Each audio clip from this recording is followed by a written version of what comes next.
involving a black donor and white recipients, in narratives dating back to the 12th century, and pictorial representations dating back to the mid-14th century.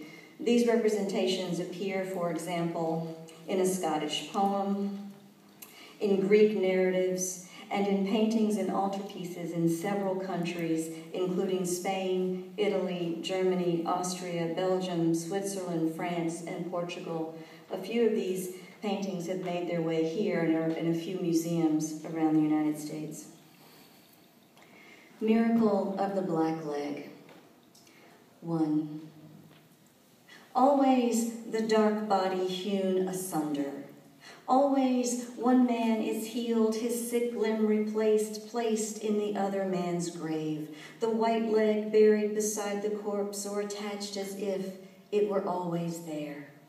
If not for the dark appendage, you might miss the story beneath this story, what remains each time the myth changes. How, in one version, the doctors harvest the leg from a man 4 days dead in his tomb at the church of a martyr. Or, in another, desecrate a body fresh in the graveyard at St. Peter in chains. There was buried just today an Ethiopian. Even now, it stays with us. When we mean to uncover the truth, we dig, say, unearth. 2. Emblematic in paint, a signifier of the body's lacuna, the black leg is at once a grafted narrative, a redacted line of text, and in this scene, a dark stocking pulled above the knee. Here, the patient is sleeping, his head at rest in his hand. Beatific, he looks as if he'll wake from a dream. On the floor beside the bed, a dead Moor, hands crossed at the groin, the swapped limb white and rotting, fused in place. And in the corner, a question, poised as if to speak the syntax of sloughing a snake's curved form. It emerges from the mouth of a boy like a tongue, slippery and rooted in the body as knowledge. For centuries, this is how the myth repeats. The miracle in words or wood or paint is a record of thought. 3. See how the story changes. In one painting, the Ethiop is merely a body, featureless in a coffin, so black he has no face. In another, the patient at the top of the frame seems to writhe in pain, the black leg grafted to his thigh.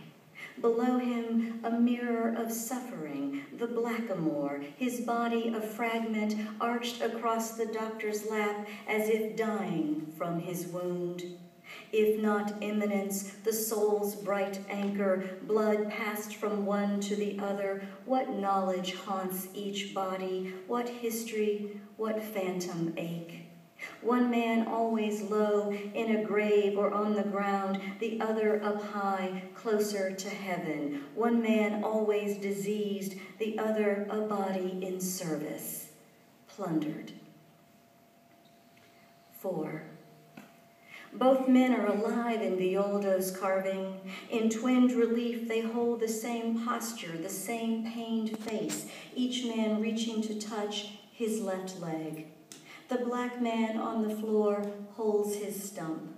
Above him, the doctor restrains the patient's arm as if to prevent him touching the dark amendment of flesh.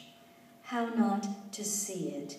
The men bound one to the other, symbiotic, one man rendered expendable, the other worthy of this sacrifice. In version after version, even when the Ethiopian isn't there, the leg is a stand-in, a black modifier against the white body, a piece cut off, as in the origin of the word comma, caesura in a story that's still being written.